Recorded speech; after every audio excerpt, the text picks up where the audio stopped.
President Cyril Ramaphosa is chairing a cabinet meeting after days of power cuts across South Africa.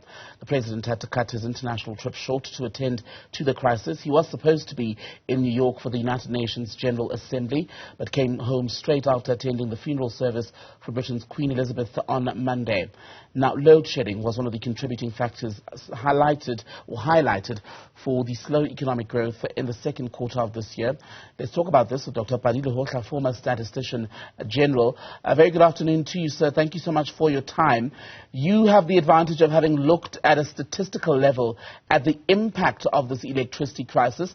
How have you assessed it from your time in office and where we are now, and its impact on broader society, especially economically? Well, there's no doubt that economies grow on the back of energy. And, of course, Eskom said that by 2008 we'll be running short of energy if the 5% growth is to be sustained. And, of course, now we are not very sure what government growth target is. But whatever that growth target is going to be will be undermined by the absence of energy.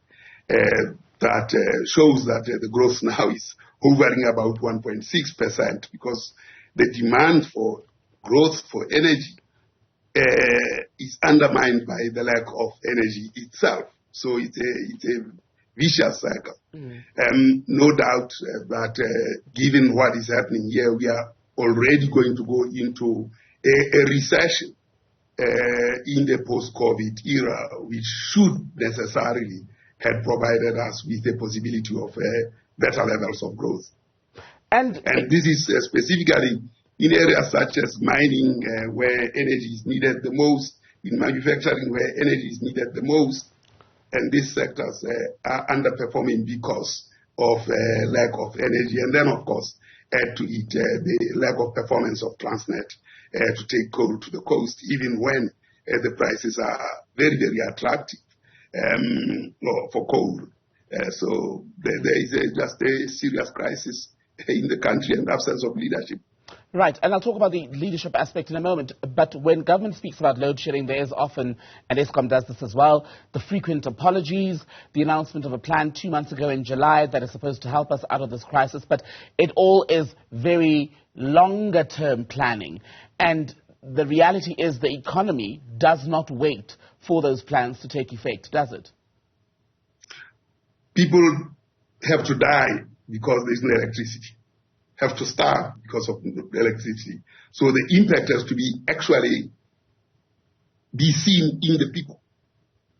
Yes, the economy is important as an intermediary between people and power. But actually people have to die. Children don't have to not to go to school because of this. So the future is very, very bleak for those who are going through this and looking another 60, 70 years of life into the future, which are the children. And the future and the present, quite bleak for many South Africans as we sit here. You mentioned earlier crisis of leadership. Do you get the sense that the leadership is actually taking this crisis and understanding it for what it is as far as its detrimental effect on the population? No, this is a comical alley situation of the mother of all wars. Until Saddam Hussein was defeated, all the time we thought we were winning the war because of comical alley tactics. Let me say this. Eskom is an engineering economic behemoth. It's an engineering animal and an economic animal. At the moment, it's not led by engineers nor by economists. So you cannot expect it to perform. Instead, it's led by politicians and accountants. And they try to understand the logic of Eskom. Accountants cannot understand the logic of Eskom. It needs economists to understand that logic. And they must translate that from an engineer's perspective into an economic behemoth. Now, an accountant is trying to translate the politician perspective of Eskom. You cannot end up with anything else but a mess. So you should remove the politics from Eskom and remove the accountants from Eskom.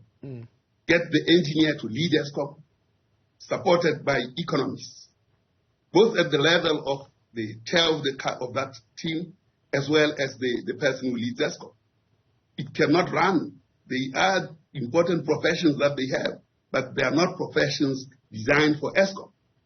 One of the things that the writer said was that he was not going to divide Eskom, privatize it, or do whatever. What has he done over this period? He said, now he says, well, Eskom can actually run the grid, and then they'll buy energy from power producers. Which power producers can actually provide the backbone for a country? This thing has to be designed the way and maintained in the way that this man, Bale, designed it. That's what has to happen. Right. You have to use the heavy to shoot the light. So, Dr. Lehohla, now, this time around, clearly, they are using the light to shoot the heavy. Put more clearly, if I'm hearing you correctly, you are saying that the current people responsible for Eskom are simply not up to the task. They don't have the skills we need. They are not. The writer is not an engineer. I mean, if you listen to Matsila Koko, who has vested his energies in this, I don't care. Deploy him there and then arrest him later if you find him guilty of some other thing. But at least listen to him. Because he's one engineer who has been consistent on this. Marocha has been an engineer consistent on this. Blom has been an engineer consistent on this. On the things that need to happen at Eskom, they are not listened to. The politicians are not listening. The accountants in Eskom don't want to listen to them. And these are people who spend their time in Eskom, knowing what Eskom has to do.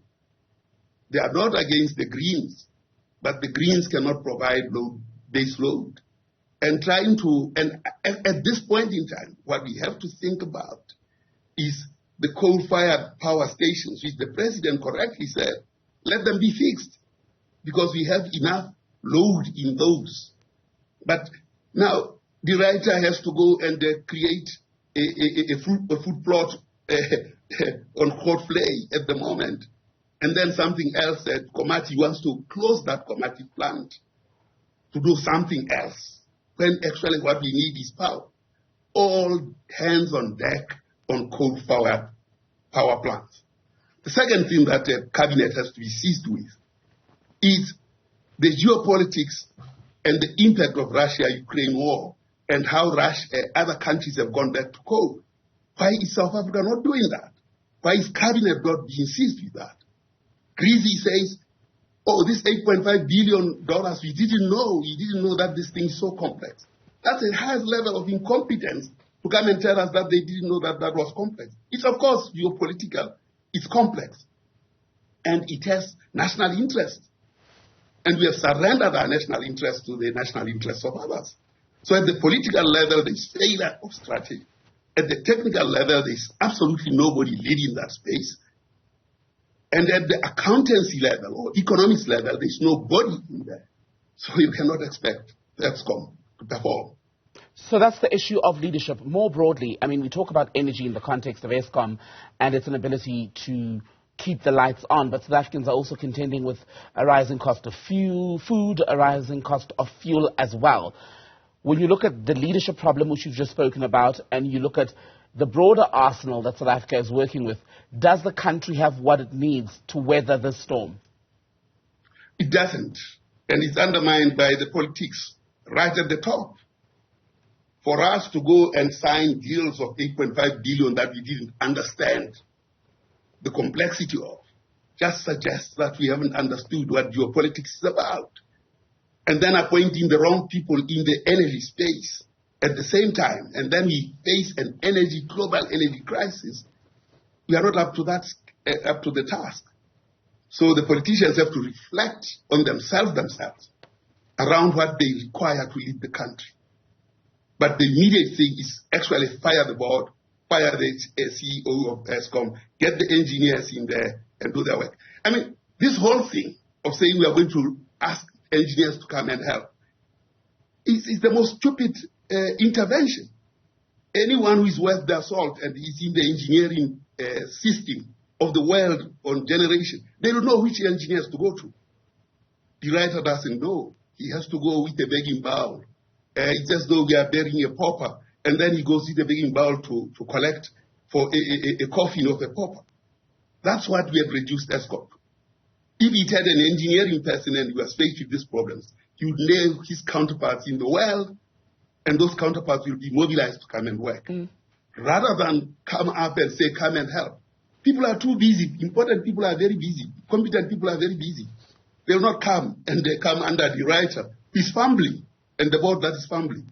No one worth their salt will come and help in this kind of thing, to be led by non-engineers and non-economists. Quick final one, sir. So the strategy shows the poverty of thought at the political level. Okay, we're just running out of time, so I'd like to squeeze in this final question from the President's newsletter yesterday when he was reflecting on the energy crisis and his return to the country to convene this cabinet meeting. He then went on to say that 330 billion rand of 1.2 trillion from that investment target set back in 2018 had already been secured. Would you read that as a sign that not all has been lost, that there's some hope of work actually being done at an economic level to sort the situation out? It hasn't shown in the numbers of GDP at all, and is likely not to show given the crisis of energy that we face, which will not be resolved unless the right people are actually in that space, and those people are the ones who will understand the energy on coal,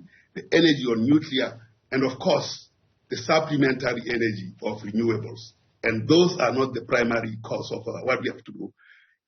What the writer is being steered into is to go and focus on a food plot garden in Grootvlei and try to repurpose Komati instead of making Komati fire. Those are fire power stations. That should be powered. Okay. So there is gambling while Rome is burning. President, surely, whatever he's saying, that is not going to materialize. Not under this kind of energy crisis. We have not seen those numbers in the GDP over a long, very period of time. And we have been told these stories for too long. Dr. Lehohla, good to have your time, sir. Former Statistician-General joining us on Daytime Update.